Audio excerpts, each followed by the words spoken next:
Hello and welcome to another episode of Reviews Redux, where I take another look at one of my older reviews and bring it up to my more current quality standards. Today I'm taking another look at Battlefield 4 along with its DLCs. What you're going to be seeing in this video is of course the PC version, but the game was also released on PlayStation 3 and PlayStation 4, as well as Xbox 360 and Xbox One. This is a first-person shooter and the sequel to Battlefield 3. It was developed by DICE and published by Electronic Arts in October of 2013 for PC, Xbox 360, and PlayStation 3, and later on the same year for PlayStation 4 and Xbox One. And it was generally pretty well received, although it did have a lot of technical problems at launch that didn't really get ironed out until actually several years after the game was released. In fact, when I took a look at the game originally, all of the DLCs had released, but they hadn't put out major updates that would fix a lot of the technical problems that I did experience at that point. So let's go ahead and start delving right into this thing and finding out what exactly we're dealing with here now that they've patched the living crap out of the game, and especially now that we've seen where the Battlefield series goes after this particular game. And like always, we'll go ahead and start with the presentation, which does still run on the Frostbite engine, although it's definitely an upgraded version compared to Battlefield 3's, and by and large, everything is either comparable to what you saw in Battlefield 3, or looks outright better. Some of the models and textures are more detailed, and there are some improvements to the post-processing as well as the particle effects, which all definitely make the game look better than Battlefield 3 did in most instances. Now there are a few instances here and there where Battlefield 3 does look better, but that's mostly down to just how well designed the visuals were in Battlefield 3, and how they're still well designed in Battlefield 4, but it's obvious some compromises were made to make this thing multi-platform. It is also worth noting that there is a new feature as of Battlefield 4 called Levolution, which is basically an extension of the destruction system that was introduced in Bad Company and continued all the way up through Battlefield 3 and beyond. In Battlefield 4's instance, Levolution refers to some specific scripted events that occur once specific structures are damaged. So you can have things like skyscrapers completely collapsing, or it'll destroy bridges, or in the case of the Rogue Transmission map, it'll drop a large structure on top of the radar dish and basically collapse a big part of that. Whatever the individual case may be, the idea behind Levolution is that it not only is impressive to look at, but that it will change the layout of the map so you have a different gameplay experience both before and after that Levolution event has occurred. Now I'll certainly discuss the gameplay implications of the Levolution events later on when I talk about the gameplay, but suffice to say they are definitely very impressive to look at even to this day. And it certainly also helps that the blue filter that was in Battlefield 3 has been removed, so you're seeing much more crisp, clean visuals this time around. Then you move over into sound design, you find that they are still up to the same high quality standards that were present in Battlefield 3, which means that you're dealing with a lot of really nice sounding weapons fire, lots of nice supersonic cracks, the explosions are nice and beefy, and you generally get this really great sense of a battle raging around you as the battle is actually raging around you. And of course that is especially the case if you put it on the war tape setting. Then once you get past all of the sound effects, you move over into voice acting, and generally the voice acting is very competent. I mean, a lot of the voice clips that are used in the multiplayer are reused from the previous two Battlefield games, but the new additions certainly fit in rather well, and when you go over to the single player, the voice acting is generally quite competent, although the actors are definitely doing the best they can with what they have, and what they have is just not good. Then you move over into the music, which is the same kind of electronic noise you saw in Battlefield 3, but slightly more melodic at least. So it's very slightly improved compared to Battlefield 3's soundtrack, but that's really not saying much. But when you bring all the presentation together, you find that not only was it very impressive when it was released, but it still holds up extremely well to this day. But of course what really matter here are the story and the gameplay, and the story in this is that you play as Sergeant Daniel Wrecker, also known as Wreck, who is a US Marine and starting out the game member of Squad Tombstone, although he later becomes leader of Squad Tombstone after their staff sergeant is killed in the opening parts of the game. The game takes place 6 years after the events of Battlefield 3, and the Russians and Americans are in a pretty much constant state of conflict at this point, with tensions in China also escalating due to an Admiral Chang trying to overthrow the standing Chinese government. With worldwide tensions being so crazy, Tombstone Squad is sent on an intelligence gathering mission in Azerbaijan, and that's where the game opens, and after that they are basically contracted to do special forces work, which involves them going into Shanghai to rescue some VIPs, which then of course leads them into direct conflict with the Chinese military. From there, it basically becomes a matter of making sure that those VIPs make their way out of China and stay safe so that they can try to de-escalate the tensions between China and the rest of the world now that Admiral Chang is trying to take over.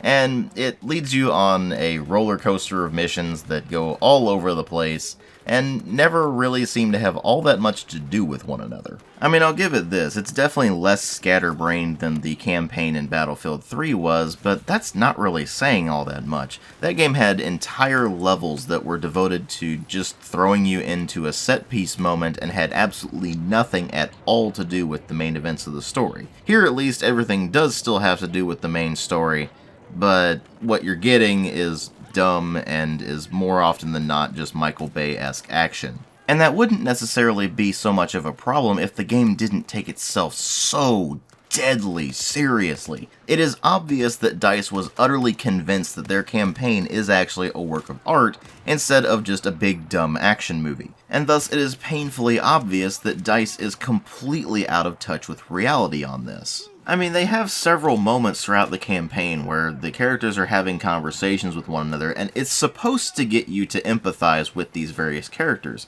But the things you're doing are taken straight out of action movies, and thus are pretty over the top, and the characters themselves are generally just very flat and lifeless. There are a few moments here and there where something does kind of shine through, but it's so few and far between that it really doesn't matter. And they really try to push this sort of emotional impact on you at several moments throughout the course of the campaign, ultimately culminating in a three-way choice at the end of the game, which will have you either sacrifice one or the other of your remaining squad mates, or you watch in supposed horror as what you are trying to defend is destroyed. And the thing is that you really can't bring yourself to care, because by the time you do hit that point, you've gone through the roughly 4 to 7 hour campaign, depending on difficulty and the level of completionism you want to go for. And that means you have gone through 4 to 7 hours of some incredibly bland and generic modern military shooter crap. Much like with Battlefield 3, it is an extremely linear campaign with some environments that do open up slightly,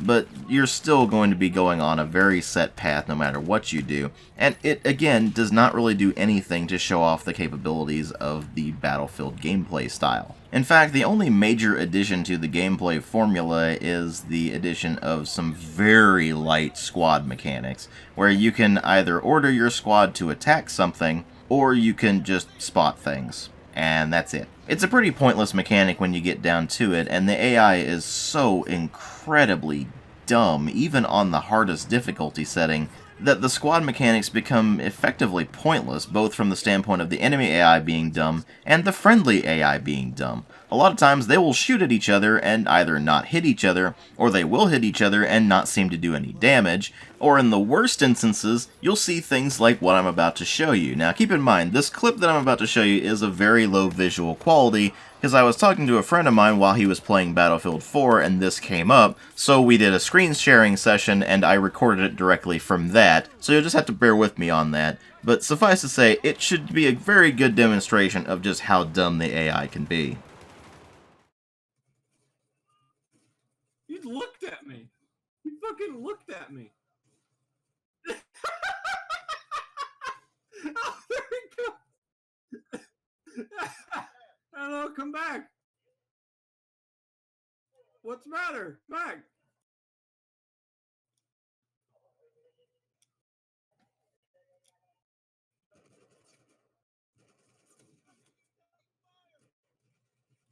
There we go. I think that clip pretty much speaks for itself, so special thanks again to JamesZero for sharing that with us.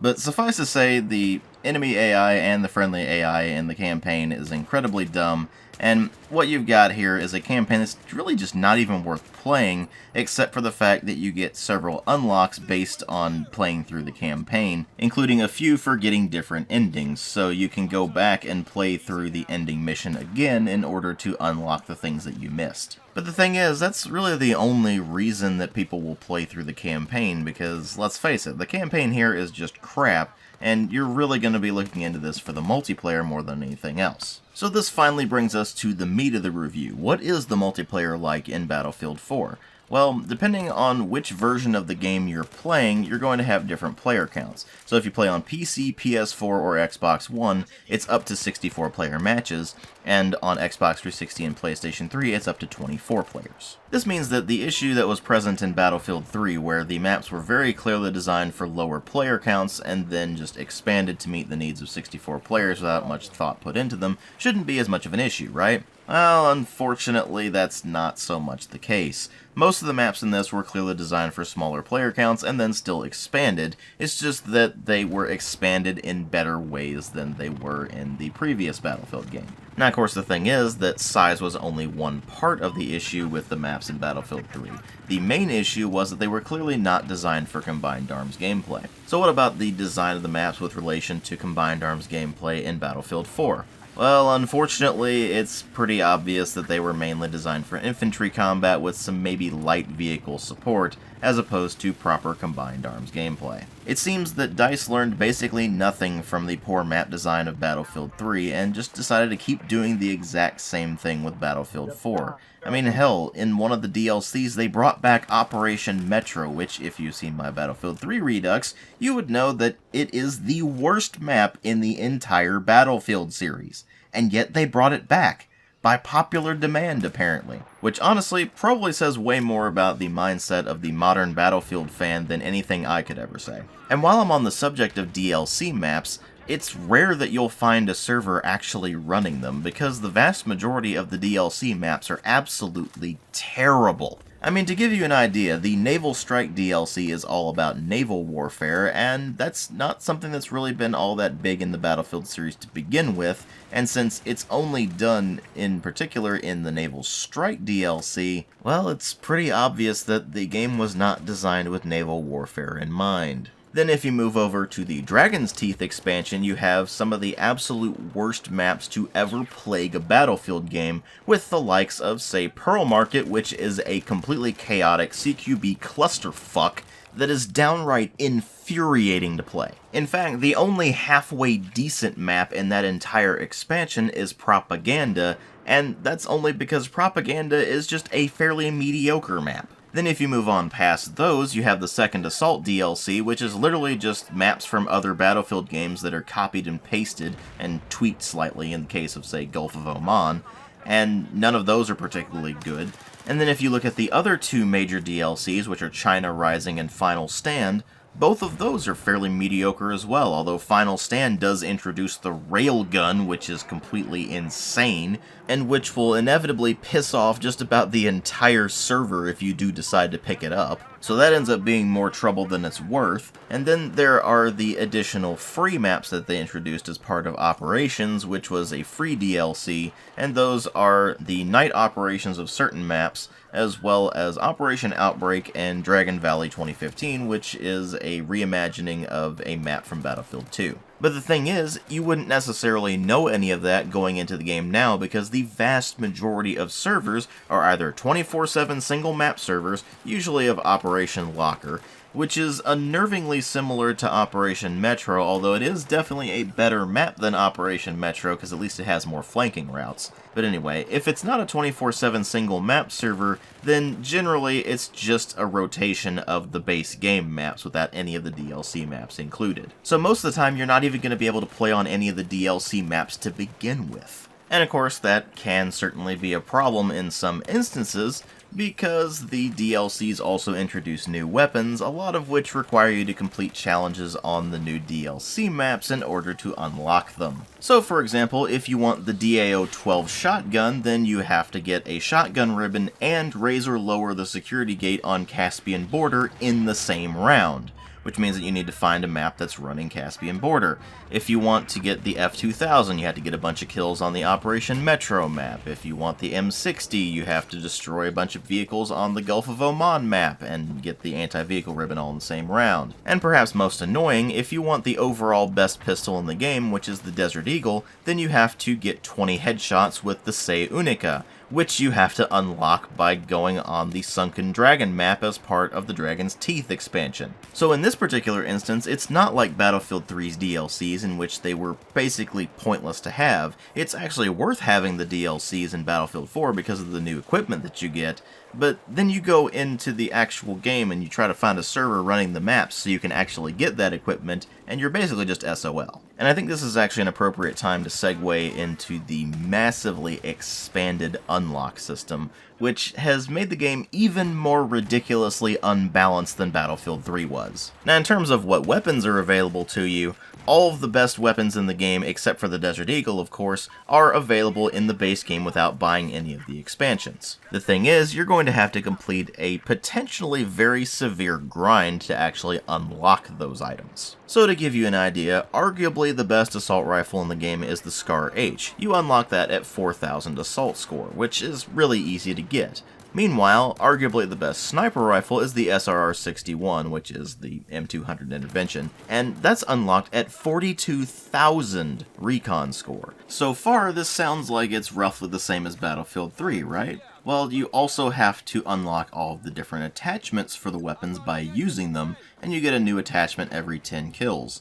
And the problem with that is that certain attachments are more or less required for a particular gun to actually behave in a usable manner. And to make matters more confusing, the amount of attachments has been greatly expanded, and you can now access multiple different types of sights or various forward grips or any number of other attachments that will often dramatically affect the way a weapon functions. Now, while most of the attachments are unlocked by simply using the weapon in question, there are actually different faction-oriented attachments as well, and these are the actual sights. So you have US, Chinese, and Russian sights that are all available for all the weapons, and you can unlock the ones based on the faction the weapon is tied to in the standard progression.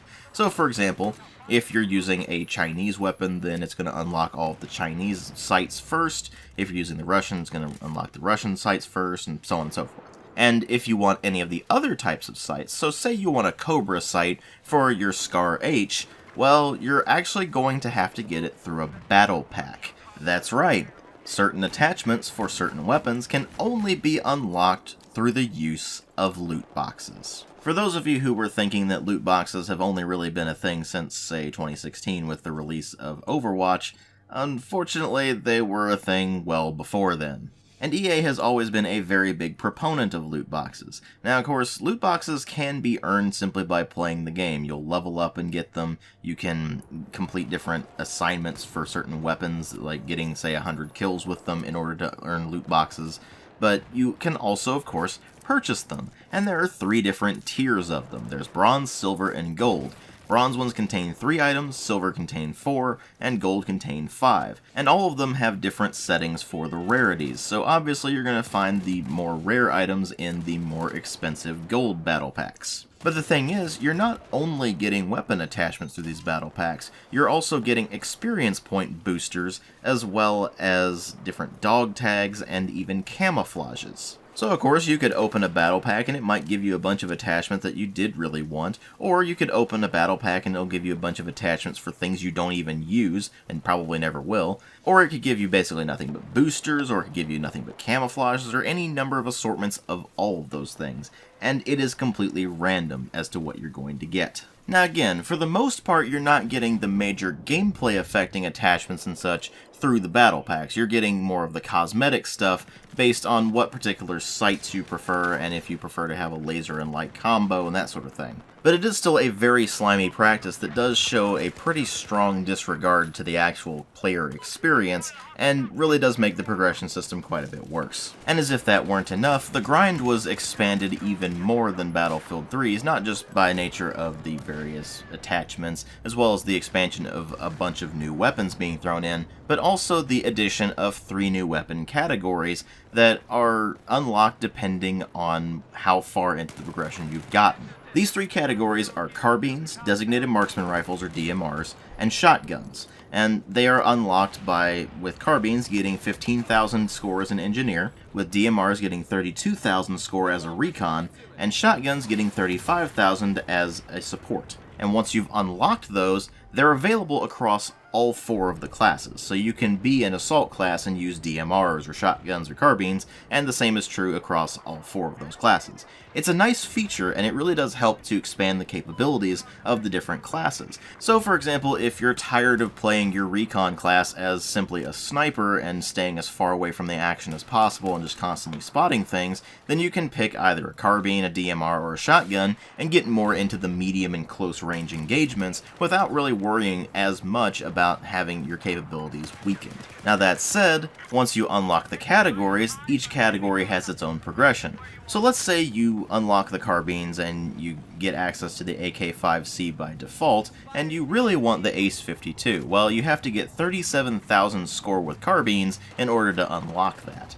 Similarly, you have to get, say, 11,000 DMR score to unlock the SKS, and so on and so forth. This also applies to pistols, although obviously pistols are unlocked by default, and you have to get different amounts of scores to unlock new ones. So if you, for example, want a G18, which is a fully automatic pistol, then you had to unlock it at 23,000 pistol score. And believe me, the pistol scores can take an awfully long time to get, because most of your engagements are going to be at medium to long range. So unfortunately, even though you're given more options for your classes, the grind has been pretty significantly expanded.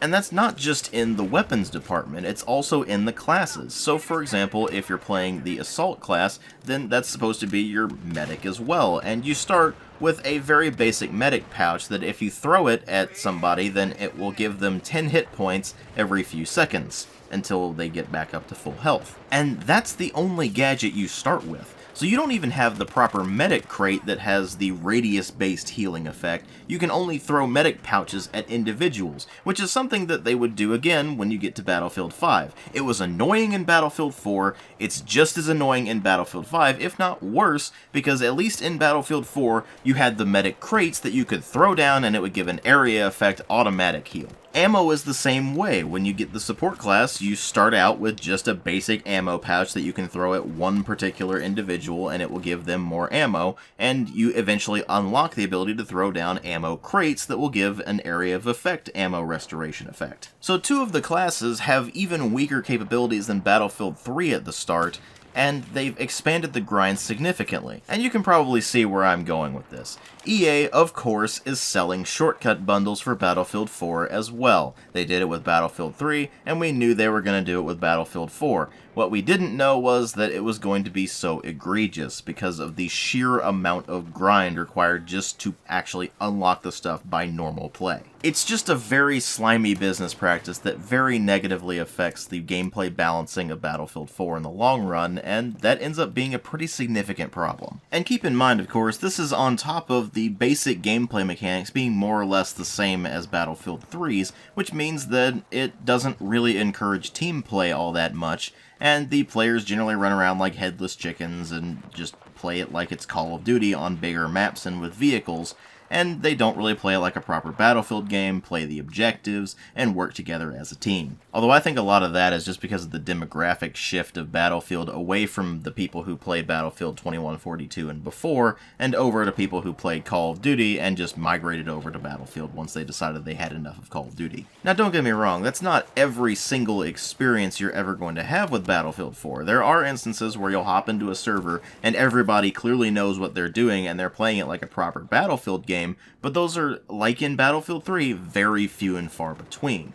It's made even more annoying now that they've brought the commander system back from Battlefield 2142 and Battlefield 2, which is that one player on a particular team will be able to view the entire map and call in different supply drops, as well as call in missile strikes and things like that, and give different squads orders to be able to direct the flow of the battle a bit more easily. A lot of people will simply ignore the commander, or there won't even be a commander in the first place, because not all servers support it, and on top of that, the vast majority of players simply don't want to be commander because that means that they're taken out of the action and they're having to oversee everything, as opposed to being right in the middle of the battle and being able to shoot stuff. Now don't get me wrong, you did have some issues with the commander system in Battlefield 2 and 2142 as well, but in those, people were much more willing to work as a team, and thus they didn't really ignore the commander anywhere near as much as they do in Battlefield 4. This can make the experience of being a commander in Battlefield 4 incredibly frustrating, because you're telling your team what to do, you're seeing the full scale of the battle, and you know exactly where you need to send your guys